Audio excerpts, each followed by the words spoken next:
మనందరినీ ప్రేమించి అనుగ్రహించినటువంటి వాగ్దానము. దేవుడు తన్ను ప్రేమించు వారి కొరకు ఏవి సిద్ధపరచునో అవి కంటికి కనపడలేదు, చెవికి వినపడలేదు, మనుష్య హృదయమునకు గోచరము కాలేదు.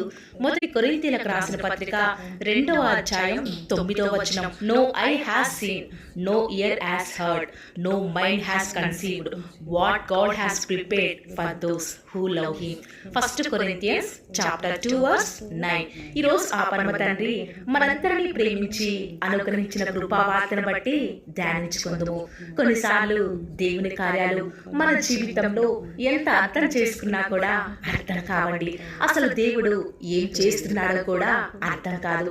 ప్రస్తుతం నువ్వు వెళ్ళే పరిస్థితికి దేవుడు నీ ఎడల జరిగించే తన చిత్తానికి బహుశా ఏ మాత్రమో కూడా సంబంధం లేకపోవచ్చు. కానీ దేవుడు తను ప్రేమించే వారి కొరకై అసలు ఏం సిద్ధపరచాడు